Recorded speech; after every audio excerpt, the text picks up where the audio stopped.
Good, welcome you guys back to my channel, Nene Vlogs. So today I've decided to make a book talk on the 5th book of the Mortal Instruments series, which is called City of Lost Souls by Cassandra Clare. So this book is so good. If you guys haven't read this book, I would really recommend it. I think I might give it 4 3/4 out of 5. Okay, so now I'm going to start with the spoily parts. So if you haven't read this book yet, please read it and then come back, and then I would love to talk to you guys about it. Bye! Bye! Bye! I'm going to be better this time. So this book was so good. Let me start with all the romances going on. Jordan and Maya. First, Maya's not sure if she wants to be with Jordan, and then it fails because literally they love each other. When it came to their part, focused a lot on how much they loved each other and love each other, and they made out a lot, they kissed. They just were together a lot, and they were happy with their relationship. It sometimes was like at the beginning when she's like, no Jordan, I can't, and then she walks away, or she's like, don't follow me, then I was like, oh, that's so sad. But then later in the book, they're a couple. They're like the perfect couple. I love the couple. And then when it came to Magnus and Alec, so Alec got more like scared of dying and Magnus living on, and how long Magnus has lived and how many relationships he's been in. And we see how Alec goes to Camille a lot, and Camille's like, there's no way that you can become mortal, but you can make Magnus immortal. And then he actually considers it for a while, and at the end, we all know the ending. So he goes to tell Camille he doesn't want to do it, and then Magnus finds out. And you guys, the ending, when Magnus is like, I'm gonna be away, I'm gonna be gone the whole entire day, so please pack up your things and leave the keys on the table, and like, I'm not gonna help your friends anymore, I'm not gonna be like a pet anymore. I was like, oh my gosh, that's so sad. The part where Magnus gets stabbed by Ametis, I don't know, Luke's sister, when he gets stabbed and he's so pale, you guys, I was like about to cry. It looked like he was dead. Like really, it was scary. And Alec first didn't see him, and then when he saw him and he came down, he was like so scared, and he was pale and everything, but then he was alive. He's alive. And then also the part where Alec actually gives him strength, and I was thinking, okay, they are in a good relationship now, everyone's alive, they are alive, I mean. And then that happens. Even though Alec was going to refuse the offer, Magnus was still angry that he still had to think about it, and that he was maybe going to put Magnus's time, or living time, in his hands, and Magnus didn't like it at all. So yeah, this book with Simon and Isabel, that was so nice. They at last, I don't know if they're a couple or not, but they like each other, and we see how Isabel becomes a bit more open, and she actually tries relying on Simon, and she actually asks him to stay with her at the night when she feels lonely and sad. And it's really nice because Simon's always by Clary, and actually Isabel told him to go and help Clary, but she actually also feels really bad and sad with also her parents' relationship and everything. And then he comes, and he's the only one that makes her laugh, and she's so she's also finding out that she's actually falling in love with Simon. And at the end when she asks Clary, how do you know you're falling in love, or how do you know the other person loves you? And then she says, just tell Simon you like him. And it's just like, oh, I love them. I really think Simon and Isabel should be a couple, because they are Such a cute couple. And Isabel asks him to say a story that she's never heard before, and then the next morning he's like, I just said this whole plot of Star Wars. It's funny. He's a geek. Okay. Throughout this whole book, also Simon has the mark of Cain still on his head, and everything happens. And then they call up the angel Raziel to save Jace's life, or to get that sword where they can detach Jace and Sebastian. Raziel offers to exchange the Cain mark with the sword, and he actually takes it. And it's so weird because you kind of are getting used to Simon with the Cain mark, and nobody can kill him because otherwise they die. And now he's kind of without that. Like, everyone says it's a curse, but I don't think it's... Why is it a curse if it protects you from actually dying? Okay, you guys, I was so annoyed at the beginning when the Clave was like, oh, we're gonna kind of stop looking for Jace, and because we're looking for Sebastian and things like that. So then Clary, Alec, Isabel and Magnus went, and Simon, I think, went to the Fairy Queen, because the Fairy Queen said if you need help just call me. So then they went to the Fairy Queen and asked her to say information, and then the Queen said she'll give information if they get these two fairy rings. Then when Clary goes and tries to find the rings, she sees Jace and Sebastian for the first time, and she hears them being friends. And it's weird because Jace actually literally hates Sebastian, and yeah, so we see them for the first time, and we finally know that Jace is alive, and we're like, yes, he's alive. And but then we kind of feel weird because he's not like fighting Sebastian, he's actually talking to him like he's a brother. And then later on, Jace comes to her room and says that he wants her to come with him and Sebastian, and says how they are linked, and if he gets hurt, then Sebastian gets hurt, and if he dies, Sebastian dies, or if Sebastian dies, so if she tries killing Sebastian and succeeds, Jace will die. So that is hectic. Like, oh, Sebastian, everyone wants to kill Sebastian, and now Jace is connected, and it's not like possession because he knows everything that's happening, like what he's doing and everything, and he thinks it's right.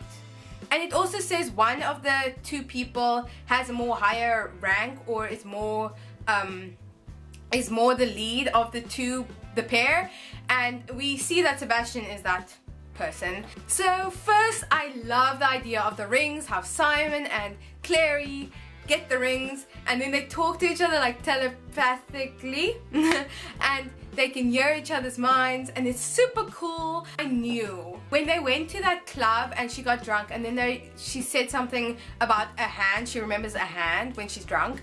She remembers a hand, and I knew she shouldn't have become drunk or high because the ring vanished. The ring vanished, and I kind of knew that it was Sebastian that took it, because I'm like, who else could have taken it? Which was kind of annoying. And then later on, when she speaks to Simon again, she finds the ring and she speaks to Simon again. Then Sebastian tells her that the Queen knows that you have it, and the Queen can hear what they're talking about. Oh, it was so annoying. But then she threw it on the floor and it broke, and that's good. I love this book with the funniness. Like Magnus messing up Simon's name. It was so funny. It was really funny. Like at the end of this one part, he's like, okay, everyone gather. Wait, he says like he names Simon something. He names Simon, not Simon. And then Simon's like, I might die for you guys. You should at least remember my name. And then at the end, Magnus is like, okay, everyone, everyone come together. Sheldon has a good idea. It was funny. It was really funny for me. I laughed at that part. And then I also loved when they were talking about something, I forgot. And then it sounded like a Smurf's name. Quickly thought to Clary and is like asking, isn't that the Smurf's name? And then she's like, no, that's that. And then it was really funny. It was such a random time, but it's so cool, like how they can speak like that. It was really funny. And yeah, okay. So Clary goes after Jace and Sebastian. And Sebastian, I don't know what's going through his mind. Like, Sebastian is lonely and he wants Clary to trust him. And yeah, so she's trying to like get a bond between them. And it's kind of failing because Clary doesn't like him, obviously. He's like a demon almost. And they're like, yeah, and he keeps on saying, you're just like me. You belong to me, I belong to you. Stuff like that. And it's just so annoying. Like, no, you guys are nothing alike. He keeps on saying we're both alike. And it's just kind of annoying. And at last when they have a good relationship, kind of like he's kind of seeing that maybe Clary is on his side. Then they have this fight when he finds out that she was looking for the ring. They have the fight. And that fight scene was so well executed. I love how Cassandra Clare wrote that scene. Like, I was literally like at the edge of my seat reading everything, like, oh my gosh, what's gonna happen and stuff. And every time like Clary hurts him, then Jace also gets sore. Just saying. But Jace goes away, so I don't think she was thinking about that. He is literally sick. I don't know. He's like, I don't know, I feel like he loves Clary, but they're related. This doesn't make sense. But I loved when Clary bit his lip. It was really funny. You know, so I was annoyed like throughout this whole time when Jace wasn't himself, but kind of was himself. I was like so annoyed. Like, I kind of got just like tired of it. I'm like, no, I want him back. I want the real Jace back, because everything that's happening between them is like half of not real because he isn't himself completely. And then Cassandra Clare gives us a small part where he becomes himself again, and they are literally, it's the best moment. Like, he's saying kill himself if it means killing Sebastian, and he doesn't care if he dies, only if Sebastian dies as well. He calls himself, when he's bonded with Sebastian, him. Like, he doesn't say it like I, he says him. And it's just like, it also gave like reassurance to Clary and to us kind of, that he isn't actually happy. It looks like he's happy, but he's not actually happy. And it's so cute when he's like, I actually miss my family and I miss having a family and having control over myself. And I love that part. And then Clary goes ahead and tells Sebastian, and then Sebastian heals him. But it's because Jace was about to go to the clave and hand himself in and maybe die, so I understand that. So Sebastian's plan is hectic. So it's something about making the opposite of shadow hunters, like they're like shadow hunters, but now not with the angel blood, but demon blood. And I'm just like, no. And then it's so like heartbreaking when we see Luke's sister, Amethyst, is like, when this guy takes Amethyst's head and tilts it, and she has to now drink this concussion of Sebastian's blood and Lilith's blood. And then we see how she changes into this warrior that's so fast, that's so good and strong, but it's like a demon and very bad and very strong. And yeah, and then she stabs Magnus and it's kind of annoying, and then she dies. The ending where Sebastian leaves a message and says, I'm coming. Because Sebastian, let's quickly get this, the part where Clary stabs Jace, it looks like he's dying and he's dead. And everyone comes around Clary and is like, he's dead. I'm sorry, Clary. And if he died, she would have had to live with killing her boyfriend and the person that she loves. But luckily she's like saying, Jace, you're not dead. Jace, you're gonna wake up, you're not dead. And then she, I think she sees a flutter of his eyelid, and then she knows he's alive, and Sebastian vanishes. So now Jace has this like fire, it's called the heavenly fire or something, that goes through his body, that's from the sword. And yeah, apparently it's like you can see it, his eyes are more gold than usual. When he started breathing again, or like when he woke up, it felt like he was breathing fire, and it seems interesting. And the next book is called City of Heavenly Fire, so what's that about? We don't know.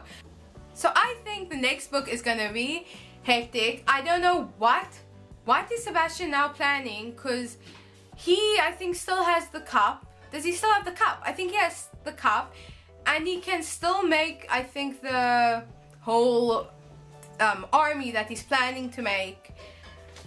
It's scary, you guys. Okay, so I loved this book. This book, I think I give 4 3/4 out of 5. It was such a good book. I'm not kidding you. You should really read this book if you haven't. But you most likely have if you watched this whole video, because it's full of spoilers. But if you're still here, thank you so much for watching. I hope this video made a bit of sense. And if you agree with some of the stuff that I said, please comment down below and tell me your favorite parts of the book. I would love to know it and talk to you guys about this book. If you like this video, please give this video a like, a thumbs up, and if you're new to my channel, please subscribe. And there's also links down below of previous books of the Mortal Instruments series that I made book talk about, so please check that out. Okay, see you guys next time. Love.